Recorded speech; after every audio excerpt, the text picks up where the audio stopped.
after about the age of, other than that Sutton incident, about the age of 11, 12, I don't really remember any on the street aggression. Some guy spat at me once when I was wearing I had a new Sergio Tacchini tracksuit, which I was really proud of. It was like, wow, I look great. Oh God, can't believe I've actually managed to buy one of these. I felt really good.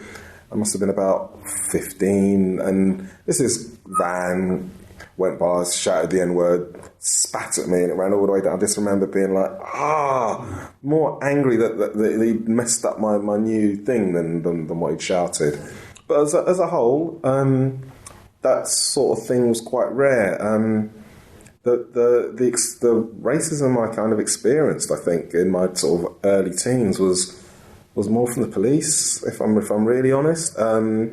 I remember on taxi drivers, actually. I remember trying to stop a taxi and stopping and making monkey noises. I had it with a police van. A police van pulled up. I was just crossing the road and sort of, they didn't stop for me, but they were in front of me. And I just looked, as you do, looked at the van, at the officers inside, and they all started doing monkey noises, and you just thought, wow, that's the police. Who would I call if these guys attacked me? These are the guys that I need to be. How old was you then?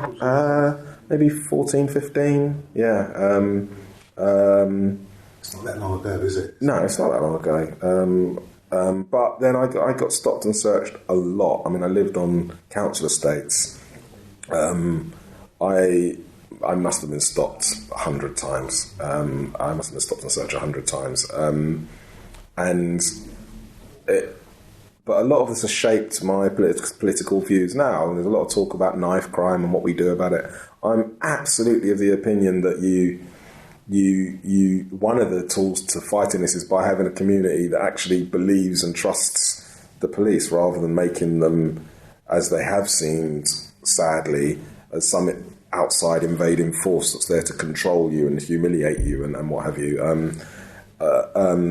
Most times certainly when I was young, and even now I'm a counsellor, when something happens, there's a tragedy in one of the estates, my family or friends or my brother or my little cousins they know what's happened. Everyone knows who's done it and where and how and who and what was the reason, and that's all virtually in the public knowledge. But because there's such a gap between the community and the police, it feels like that sort of thing. Our communities are the victims of this stuff. It's not like we have any wish to protect people that are causing our communities harm, but because there's such a gap, and I think primarily caused by things like stop and search and sus laws back in the day, so that kind of thing concerns me. So I work quite hard to, and because I've had those experiences all through my early adulthood, I find it very hard to even go and ask the police for directions. Like, I'd be out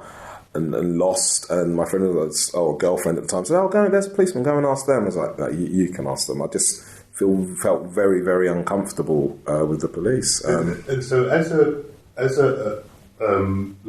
living in London, I lived in London, young black man, growing up black in London, with all of those kind of barriers that have been put up between yourself and the police. How have you adjusted your mindset now to your relationship with them? Yeah, the same as I was talking about the cure for racism is proximity. The same, it's still bigotry. So I know that I have a bias and a bigotry because of maybe some of the ways that I was treated, but I know that I have a bias in my head when I see a police officer. And certainly was working as a counsellor, I work quite closely with the police. I know personally my local ward team. I know, they're nice people. And so getting to know them and being like, these are just people who are like me, I think, dedicated to doing stuff for their community. They want to do the right thing. These on a whole are good people. That's so it's by actually putting personality behind the badge, rather than that's a copper. It's like, okay, that's